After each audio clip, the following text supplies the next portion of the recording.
Hey guys, welcome back to my channel. I am here with Kinsley to talk about sort of a more personal subject, something that I think about all the time, and I've been seeing a lot of videos of a lot of mommies lately who have had miscarriages or have had hard pregnancies and have delivered early or things like that. And so I just thought that I would share my story because these stories have given me just the little bit of push that I needed. So when I was pregnant with Carter, I started bleeding at about 6 weeks, and I was young and I was working and I didn't really know what was going on. I just thought maybe it's normal.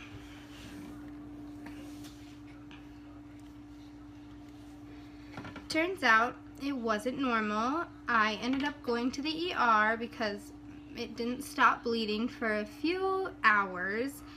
So I left work and I went to the ER, and I actually ended up waiting in the ER waiting room for close to 2 hours because I wasn't a emergency need at the top of their list.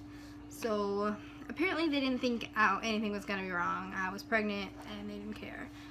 But I waited in the room and when I finally got in the room, I waited for a while. A doctor finally came in, they drew my blood, they checked.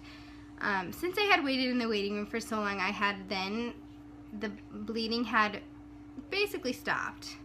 And so I thought, okay, maybe I can just leave, but I thought, you know what, no. I brought some extra clothes, I changed my clothes, and I sat and wait for the doctor to tell me my results of my blood draw and everything. And my levels were so high, they were high enough to be twin levels. So we did an ultrasound and they had to do the transvaginal, and they couldn't even see one heartbeat. They couldn't find anything. And they ended up sending another person in to help, and they saw 2 little, I guess, sacs, and only one had a heartbeat. The other one, I just got goosebumps. The other one was just nothing. So they didn't tell me anything. They just said, you know, there's 2 sacs, and they said, oh, there's only one heartbeat. So, and that's it. We went back to the room, they told me my blood levels. Again, they went over everything we did, and they sent me on my way, basically. They told me I'd be fine to get a follow-up appointment and everything was going to be okay. So I left thinking everything was going to be okay. When I got my checkout papers, my discharge papers, as Dylan and I were reading through them when we left, it said threatened miscarriage is what they diagnosed me with. So they thought that, you know, I was going to lose Carter, but as of now, everything was good. As we were reading through the papers more, we read that Carter, so baby A, had a heartbeat, and baby B did not have a heartbeat, so baby B was miscarried. And nobody said anything in the doctor's office. So as a first-time mom, sort of reading those words on a paper, it didn't really hit me. I thought, you know what? I've got a baby inside me still. They saw a heartbeat, everything's fine. And I just thought that I was gonna have another doctor's appointment, and then maybe we're gonna find 2 heartbeats. Everything was gonna be good.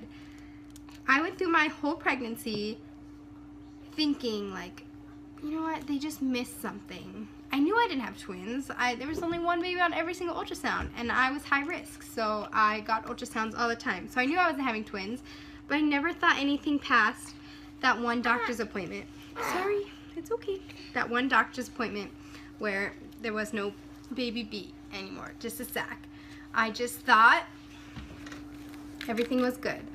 When I delivered Carter, well, throughout my whole pregnancy, I was very sick, and Carter never really moved. I never felt anything, so they were very concerned about that. When I delivered, she had the cord wrapped around her neck, so we thought, oh, no wonder she couldn't move, no wonder I couldn't feel her, that's why.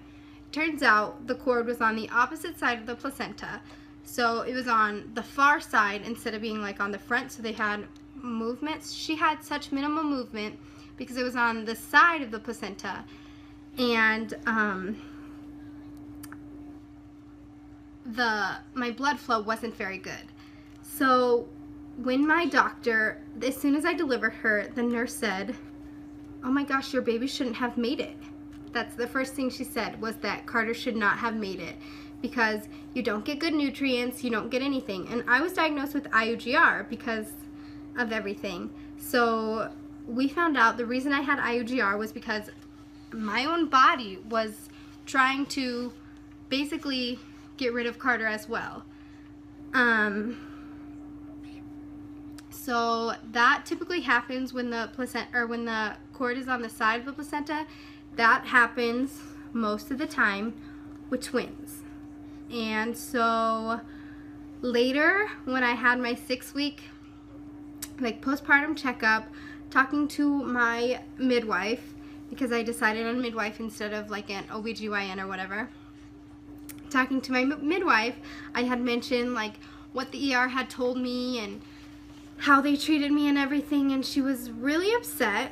And she did then confirm, you know, most times it's like that. It is due to twins. And she then did say, you know, bleeding at 6 weeks, all of the things that I went through, how hard my pregnancy was. She was 99% sure that we did lose baby B. In my head, I thought, you know, we're very lucky to have Carter, so I'm going to cherish that, and I'm just going to feel very, very blessed. And so when we did get pregnant with Kinsley, I was very scared, and I never told anyone, and I never let anyone know how scared I was because it's what I wanted. I definitely wanted to be pregnant. We tried, we planned it, and so I was just very scared, and I went through my whole pregnancy scared. The first 20 weeks, I'd say, until we found out what she was and had an ultrasound. I cried a lot. I was terrified. I didn't want to lose her, and I didn't want to go through what I had already gone through. I ended up with an amazing doctor, and we have a healthy Kinsley, a healthy Carter, and a little baby angel watching over us. We don't know if he or she was a girl or a boy. We don't have a name. We don't have anything because we didn't know until we basically gave birth to Carter. We didn't have anything really confirmed. So basically the point of this is just to say, you know, we know our bodies, we know what's going on. When we know something's wrong, we just need to fight to find answers. And losing a baby is hard. I obviously don't know how hard it is because I didn't struggle with it like other people do who actually get it confirmed. And I had another baby that came out of it. So I don't understand it at the same level, but I do understand how hard losing a baby is. So ladies, do know that you're not the only one struggling with it. There is other people out there to talk to. There's so many people to turn to.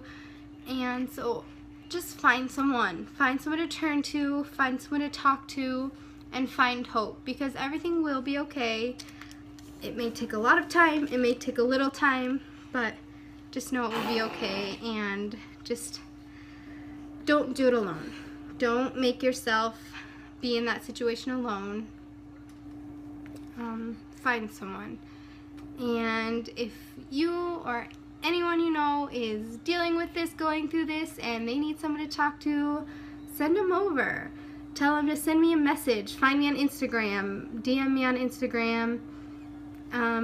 I may not know it at the same level, but I would totally love to talk to someone, help someone. I just would love to be someone's, you know, support, since I didn't really have that.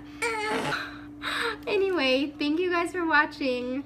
You can go check out the other videos on my channel. Don't forget to comment, subscribe, tell your friends, thumbs it up, and check back later for more videos. Bye!